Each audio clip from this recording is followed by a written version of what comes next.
लासो टासिदिलेक सम्पूर्ण दर्शकबिनहरु आज फेरि म तपाईहरु माझ चाहिँ 84 जना चाहिँ अब हाम्रो बौद्ध महासिद्धहरु मध्ये आज चाहिँ गोरखनाथ है महासिद्ध गोरखनाथ गुरुको चाहिँ जीवनी तपाईहरु सामु पस्किँदैछु। अब जीवनी उहाँको इतिहास है र हाम्रो यो के भन्छ हाम्रो यो बौद्ध शास्त्रमा उहाँको जीवनी के लेखेको छ भन्ने विषयमा म तपाईहरु माझ आज चर्चा गर्ने छु है। गोरक्षाइ लग्यु गोरक्षाइ लग्यु शुस गुरु गोरक्षाइ बालङसुङ लग्यु नि। अब गुरु गोरखनाथ भनौं गोरक्षा भने चाहिँ यहाँ गोरक्षाको चाहिँ जीवनी चाहिँ कस्तो छ भन्दाखेरि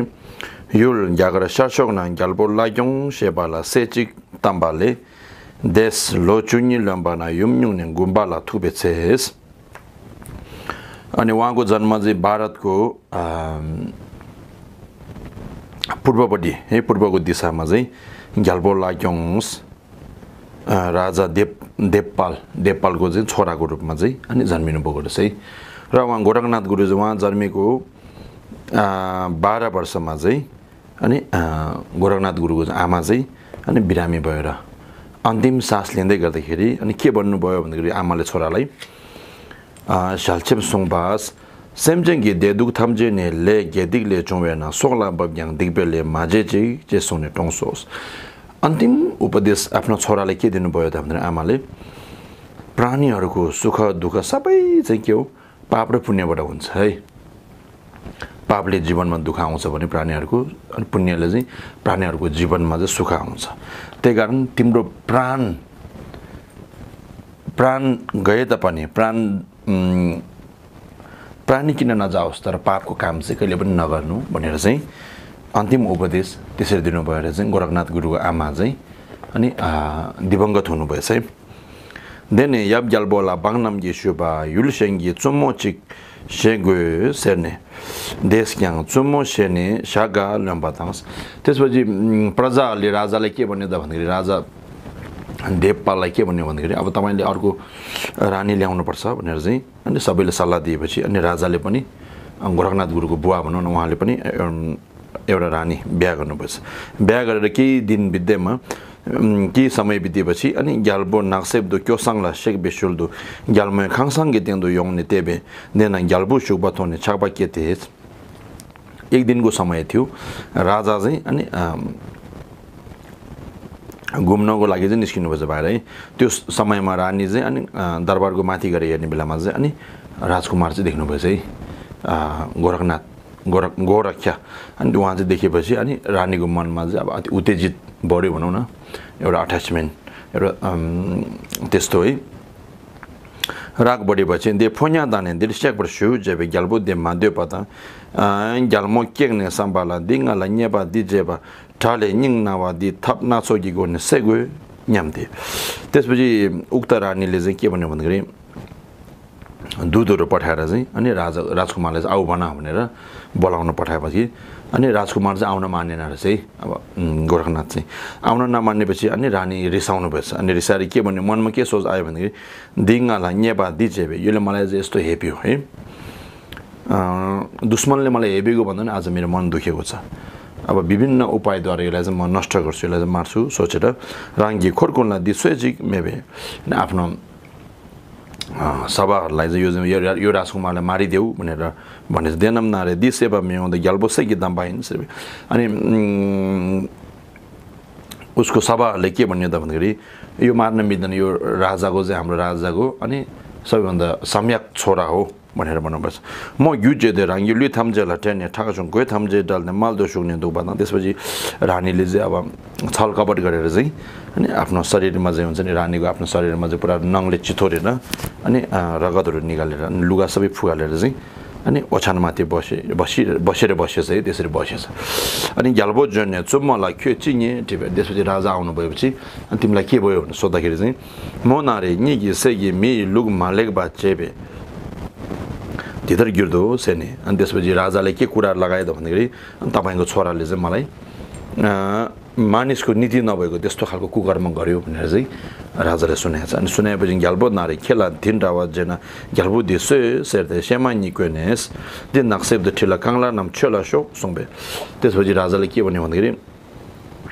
दुईजना कसाईले बोलाएर यदि यो राजकुमारले चाहिँ यस्तै गलत गरेको हो भने अनि यो राजकुमारले लगेर जाऊ जङ्गलमा अनि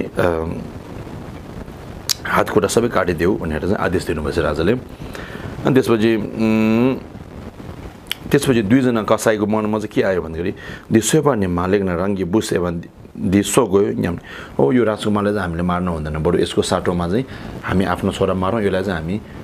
पालन पोषण गरेर राखौँ भनेर चाहिँ त्यस्तो खालको सोच बनाएको बेलामा अनि राजकुमारले के भन्ने त भन्दाखेरि अब राजकुमार भन्नाले गोरखनाथले है के भन्नुभयो त भन्दाखेरि नि सोपा नि दगी मिफेन रङ्गी बुनिकी देन्दु सेदु सेजेबेन देनारेस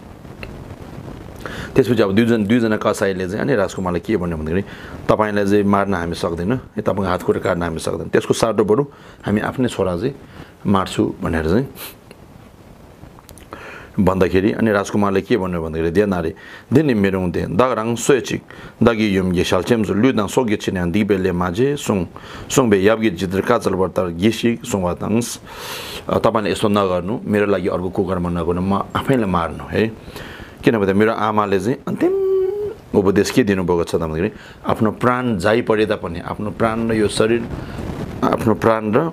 अनि यो शरीरको लागि भए पनि अनि कसैसँग चाहिँ कुनै प्रकारको चाहिँ अनि नराम्रो कुकर्म पाप कर्महरू नगर्नु भनेर मेरो आमाले यसरी मलाई अन्तिम उपदेश दिनुभएको छ है बुवाले जसरी आदेश दिनुभएको छ त्यो अनुसार मलाई चाहिँ हात खुट्टा काट्ने भयो भने काट्नुहोस् मार्ने भयो भने मार्नुहोस् भनेर भनेपछि देने सिङकाङबा चिकबे चार सौने सेमे काङ्ला चेदेन रङखिम दोसौँ त्यसपछि त्यहाँ सिङकाङबा चिकबा भनेको एउटा रुख एउटा मात्रै खुट्टा भएको एउटा रुख रहेछ कि यस्तो सिधा हो त्यो रुखको छेउमा राखेर चाहिँ अनि दुईजना कसाईले चाहिँ अनि हात खुट्टा त्यो चारवटा हात खुट्टा चाहिँ सबै काटेर चाहिँ अनि आफ्नो घर फर्किएछ है देन साचोक धेरै नाजो बाछ्याम्बो अचिन्त्य समीख्या जावा चिकिङ ग्यालबुद्देला वाङकुर थाम्गा चिनिस त्यसपछि उक्त ठाउँमा चाहिँ एकजना महायोगी हुनुहुन्थ्यो रहेछ नाम चाहिँ अचिन्त्य भने अनि महायोगीले चाहिँ अनि त्यो अवस्था देखेपछि राजकुमारलाई चाहिँ अनि अभिषेक अनि उपदेशहरू दिनुभएछ गहन उपदेश अभिषेकहरू दिनुभएछ ख्यान्डा चिकजमना बाजी नाम्गे नाङ्दो नाजो बाते चोने दे नामला फाकी छागो दिङबे होना सिङकाङबा चिकबे टुना मी हेला चेबा चिक योबे दे गेन्दो सुडो न्यु सुङबेस त्यसपछि त्यो योगी चाहिँ अनि 1 किलोमिटर जति टाढा गएर चाहिँ त्यहाँ चाहिँ अनि गाई गोरुहरू चराउने गोठालोको छेउमा गएर चाहिँ के भन्नुभयो भन्दाखेरि अब गोठालोहरूलाई के भन्नुभयो त भन्दा अचिन्त्य महायोगीले चाहिँ त्यो पारी गिद्धहरू उडिरहेको त्यो मुनि चाहिँ एउटा खुट्टा भएको रुख छ त्यो रुखको छेउमा चाहिँ अनि एकजना मानिस जुन चाहिँ हात खुट्टा सबै काटिएको छ हो त्यसको अगाडि तिमीहरू जान सक्छ कि सक्दैन भनेछ देन अब नानी पोइछोङगिरी खेउ चिग्नारे दगी न्युज अनि त्यो गोठालोहरू धेरैजनाहरू मध्ये एकजना दुब बेच्ने एउटा कुलको एकजना केटाले चाहिँ म जान सक्छु भनेर भनेछ है वैज्ञान दागी निगी चावा डुब्जी न्युगी चावा निगी डुब्जी सेर्ने तर पनि अनि म तपाईँको काम पुरा गर्छु तपाईँले मेरो काम पुरा गर्नु यो वस्तुभावहरू हेर्नु भनेर योगीलाई यस्तो भन्नुभएछ बालाङ नाचो पाला ते दे चाको दिङबा छेमर जेने छिम्बेस त्यसपछि त्यो व्यक्तिले चाहिँ त्यो केटाले चाहिँ अनि गाई गोरुहरू चाहिँ अनि महायोगीलाई जिम्मा लगाएर अनि चिलोहरू घुमिरहेको त्यो सङ्केतलाई हेरेर चाहिँ त्यो ठाउँमा जानुभएछ सिङकाङ चिकबे डुना दे दुखबा थोने लोक छिन्दे नाजोबा अजिन्दाला देशिन्दो दुगो जेबे त्यसपछि एउटा खुट्टा भएको रुखको छेउमा अनि त्यो गोरखनाथ चाहिँ दुईवटा हात खुट्टा सबै काटिएको अवस्थामा त्यहाँ बसेको देखेपछि अनि फेरि फर्केर गएर अनि महायोगी अचिन्त्यालाई के भन्नुभयो हो त्यहाँ रहेछ भनेर भन्नुभएपछि नाजोबे बालाङ चाहिँ खेला सातुङ चियो जेबे अनि त्यसपछि महायोगीले चाहिँ अनि त्यो गोठालोलाई चाहिँ अनि तिमीसँग खानेकुराहरू के छ भनेर सोध्नु भन्दाखेरि चाहिँ द बालाङ छोबे देवेन चिगी नाङ नुप साजा धुमा रे तेरे दे छे खोला केलो सुबे अनि त्यो गोठालोले के भन्यो भन्दाखेरि आज म गाई गोरु चराउने त्यो जुन गाई गोरु छ त्यसको मालिकको घरमा चाहिँ बेलुका अनि खानेकुराहरू धेरै दिन्छ उहाँले मलाई अनि त्यो लिएर चाहिँ आधा चाहिँ अनि उहाँ गोरखनाथलाई चाहिँ म पुर्याउँछु भनेर भन्नुभएको छ। देरुङ चौरङ्गा सेल्जिक सुङ्ने खोइ सिङ्गिल खोर्दु लोमे खाङबाबु त्यसपछि त्यसमा चाहिँ अब चौरङ्गा पनि मिसाऊ भनेर भन्नुभएको छ। चौरङ्गा मिसाएर चाहिँ अनि त्यहाँ पुऱ्याऊ भनेर चाहिँ अनि त्यसपछि त्यो गोठालो चाहिँ त्यो अनुसार उहाँ त्यहाँ गएर चाहिँ अनि त्यो खानेकुराहरू नि पुऱ्यायो है। अनि त्यसपछि गोरखनाथ बस्नुभएको अनि वरिपरि रुखको पातहरूले घेरेर एउटा सानो घर पनि बनाएको छ है। से जे मिजाङ वे छिन्चाप थाम चाहिँ लागे लाङसिङ साल्दे लोचिङ सुन्दे दर जेसो त्यसपछि खानेकुराहरू पनि गोरखनाथ अब हातखुरा नभएपछि अब खान सक्दैन खुवाउने होइन। त्यसै गरेर चाहिँ त्यो भएको फोहोरहरू त्यहाँ वरिपरि फोहोरहरू सबै सफा गर्ने एउटा रुखको पातबाट चाहिँ एउटा झुप्रो पनि बनाएको थिएछ है। अनि 12 वर्षसम्म चाहिँ त्यो गोठालोले चाहिँ त्यसरी गोरखनाथको चाहिँ सेवा गरेछ है। देन दुई जिगी चाहिँ धेर छिम्बे धेर लाङ्ने दुबात एन एक दिनको समयमा फेरि त्यो ठाउँमा जाने बेलामा चाहिँ अनि गोरखनाथ चाहिँ उठेर बस्नुभएको चाहिँ देखिएछ। अनि ngछार्ने डिपेस अनि अचम्मित लागेर चाहिँ अनि त्यो गोठालोले गोरखनाथलाई चाहिँ अनि कसरी त्यस्तो भयो भनेर सोद्धाखेरि चाहिँ गोरखनाथ गुरुले के भन्नुभयो भन्दाखेरि थप्के लामा दाम्बा इङ नाहरिक बाङ मटेबे छोनम हो चिदो त देदुङ मेपाङ मसर्से जेसोनेस। गोरखनाथ गुरुको मुखरबिन्दबाट के भन्नुभयो त भन्दाखेरि थप्के लामा दाम्बाइस उपाय र कौशलयुक्त गुरुको उपदेशले सम्यक गुरुले चाहिँ हो उपाय र कौशल्यले युक्त भएको सम्यक गुरुले इङदाङ रिकबाङ गोटे मलाई चाहिँ के हो शून्यता र अनि प्रभास्वरको चाहिँ साक्षात मलाई चाहिँ चिनाउनु भयो है। मोटोबे चिनाउनु भयो शून्यता र अनि प्रभास्वर मलाई चिनाउनु भयो। क्षणम हो चिदुदो सम्पूर्ण धर्महरूको स्वभाव चाहिँ एक भएको चाहिँ मैले बोध गरेँ। तेदुङ मेपाङ जब त्यो बोध गरेँ त्यहाँदेखि चाहिँ सुख र दुःख भनेको मेरो जीवनमा छैन, यो चाहिँ एकदम अचम्मित छ भनेर चाहिँ गोरखनाथ गुरुले यो एक श्लोक वाचन गर्नुभएछ है। चेसोङने म देशिन्दो काङ बाँधा लाग्बा सदुकिया त्यसपछि अनि उहाँको चाहिँ गोरखनाथ गुरुको चाहिँ हातखुट्टा चाहिँ अब निस्किएछ नि त, फेरि हातखुट्टा निस्किएछ है।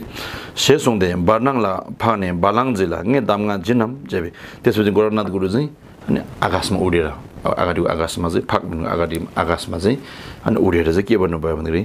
म तपाईँलाई उपदेशहरू धर्मको उपदेशहरू दिउँ भनेर सोद्धाखेरि बालाङ जिनारे दामगाङ मिदे दागे लोबेन सियो भन्दै खेला न्याङ्गुर गी सोने निला दिचुक न्याङ्गुर छ भन्नुहोस् मलाई उपदेश चाहेन भनेछ त्यो गोठालोले चाहिँ। अनि मेरो एउटा गुरु हुनुहुन्छ उहाँले चाहिँ यहाँ आएर तपाईँले चाहिँ अनि सेवा र सत्कार गर्नु भनेर भन्नुभयो, त्यो आदेश अनुसार अनि म यहाँ आएको हो भनेर भन्नुभएछ। सेजेदे बालाङ जेदे ला लोने बालाङ क्योङगिन दुबादाङ नाजोब अचिन्ताला अचिन्तेस बालाङ जे गेन्दो होबादाङ त्यसपछि त्यो गोठालो चाहिँ अनि फर्केर फेरि गाई गोरुहरू वस्तुभावहरू हेरेर बसिरहेको बेलामा चाहिँ अनि महायोगी अचिन्त्य फेरि त्यहाँ पाल्नु भएछ है। त्यो गोठालोको छेउमा आएर चाहिँ बालाङ झिङ्गर गीताम जेबे अनि त्यसपछि त्यो गोठालोले चाहिँ उसले अब देखेको गोरखनाथ गुरुको बारेमा अनि सुनाएछ। अनि त्यसपछि गुरु अचिन्त्य महायोगी चाहिँ एकदम खुसी हुनुभयो अरे के।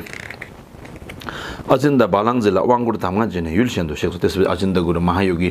अचिन्त्य गुरुले चाहिँ अनि त्यो गोठालोलाई अनि अभिषेक र उपदेशहरू दिएर चाहिँ अनि त्यो गाउँबाट अर्को ठाउँमा चाहिँ पाल्नुपर्छ त्यो गुरु चाहिँ। बालाङ चाहिँ यहाँ गोम्बे छ्या चेमङ्गो डुप्थाउने यो विशेष त्यसपछि त्यो गोठालो पनि अनि गुरुको निर्देशन अनुसार अनि भावना गरेपछि अनि महामुद्राको सिद्धि प्राप्त गर्नुभएछ है। अब महामुद्राको सिद्धि प्राप्त गरेर बसेको बेलामा चाहिँ लामा दिर्जने के सेम्ज्या भुम्ठा ग्यामा डोल्के पर्छ सामा गे सुने त्यसपछि उहाँको गुरु अचिन्त्य महायोगी चाहिँ त्यहाँ पाल्नु भएर अब त्यो गोठालोलाई चाहिँ अब तिमी चाहिँ जबसम्म लाखौँ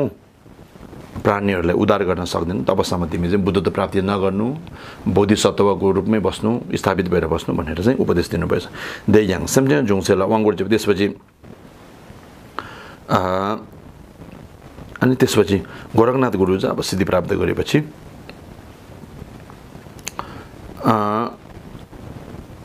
अनि प्राणी सबै प्राणी जो प्राणी देखे पनि उपदेश दिने वाङ दिने अभिषेक दिने त्यस्तो गर्नुहुन्थ्यो अरे कि। अनि एक दिन महादेवले चाहिँ के सम्झे झुङछेला वाङगुड माझेबाट सवा देवा लागि महादेवले के भन्नुभयो त भन्दाखेरि गोरखनाथ गुरुलाई चाहिँ तिमीले चाहिँ प्राणी सबैलाई अभिषेक नगर्नु, अभिषेक नदिनु, उपदेश नदिनु, जुन जुन प्राणीले चाहिँ तपाईँलाई अनुरोध गर्छ है, जुन प्राणीले तपाईँलाई चाहिँ याचना गर्छ, जुन प्राणीले चाहिँ तपाईँलाई प्रार्थना गर्छ हो उपदेशको लागि अभिषेकको लागि जुन प्राणीले तपाईँलाई प्रार्थना गर्छ हो त्यो प्राणीलाई मात्रै दिनु भन्नुभएको छ है सेमजन मादे बना शरम मेबला मिरोवाहिन सेने दे मेजर लुङ त्यहाँ बात्र चाहिँ त्यसपछि सेमजन मादेव श्रद्धा भक्ति नभएको र प्रज्ञा नभएको प्राणीहरूलाई चाहिँ यसरी गहन उपदेशहरू अभिषेकहरू दिन मिल्दैन भनेर चाहिँ अनि त्यसरी के हो एउटा लम्देन भन्छ नि एउटा बाटो देखाएपछि अनि त्यो दिनबाट चाहिँ अनि गोरखनाथ गुरुले पनि अनि जुन प्राणीले याचना गर्छ जुन प्राणीले प्रार्थना गर्छ जुन प्राणीले अनुरोध गर्छ जुन प्राणीको मनमा चाहिँ श्रद्धा आस्था भक्ति छ त्यो प्राणीलाई मात्रै अनि उपदेश र अनि अभिषेक दिने चलन हो त्यहाँबाट उहाँले त्यो नियम पालन गर्नुभयो अरे दुल्जा माङ्बो डोलसिङ बालाङक्योङ जे भाइम्बे त्यसपछि गोरखनाथ गुरुले चाहिँ धेरै प्राणीहरूलाई चाहिँ उद्धार गर्नुभएछ है अनि त्यसपछि उहाँले चाहिँ अब गाई गोरुहरू पनि रक्षा गर्नुभएछ बालाङक्योङ जे भाइम्बे अनि गाई गोरुहरूलाई पनि रक्षा गर्ने भएको कारणले उहाँको नाम चाहिँ अनि गोरक्षा भनेको अरे गोरक्षा गोरुहरू रक्षा गरेको कारणले गोरक्षा है से छोकथाम जिन्द्र त्यसपछि उहाँको नाम चाहिँ सबै दिशातिर चाहिँ प्रचलित हुन थाल्यो अरे हो प्रचार प्रसार भयो गोरक्षाको नामले दादा याङ लेठो यो पाला वाङकुडला अहिले पनि अनि कर्मको योग भएकोहरू है सौभाग्य भएकोहरू हो अहिले पनि कर्मको सौभाग्य भएको अनि प्राणीहरूलाई चाहिँ अभिषेक हुन्छ अरे है गोरखनाथ गुरुले चाहिँ ले दागबा द्युसाङला ढामरो डाजम थ्वेसिङ सेङ्गी मिथ्यो अब शुद्ध कर्म नराम्रो कुकर्म शुद्ध भएको प्राणीहरूलाई चाहिँ अनि तिथिमा चाहिँ अनि गोरखनाथ गुरुले डमरू बजाएको आवाजहरू सुन्छ अरे अझै पनि है त्यो कर्म शुद्ध नभएको पाप कर्म धेरै भएको प्राणीहरूलाई चाहिँ सुन्दैन अरे हो त्यसरी अहिले पनि अनि गोरखनाथ गुरुको चाहिँ यसरी कर्म शुद्ध भएको पुण्य भएको प्राणीहरूलाई चाहिँ श्रद्धा आस्था भक्तिको भएको प्राणीहरूलाई चाहिँ अनि डमरूको आवाजहरू सुन्ने हो त्यस्तो हुन्छ अरे है अनि तपाईँसँग कर्मको योग छ उहाँ गोरखनाथ गुरुसँग श्रद्धा आस्था भक्ति छ भने उहाँ साक्षात् दर्शन पाएर अनि अभिषेकहरू पनि तपाईँले ग्रहण गर्न सकिनेछ भन्नुभएको छ है हस् त धन्यवाद थ्याङ्क यू यो चाहिँ हाम्रो के भन्छ बोट लिपिमा चाहिँ हाम्रो गोरखनाथ गुरुको अनि जीवनी इतिहास लेखेको जस्ताको तस्तै मैले तपाईँहरूलाई व्याख्या गरेको छु है अनि अझै पनि यसको अरू पनि अब बृहदहरू होला मैले जहाँसम्म यदि मैले भेटेको चाहिँ यति हो त्यति चाहिँ तपाईँहरू सामु अनि मैले व्याख्या गरेको छु हस् त धन्यवाद थ्याङ्क यू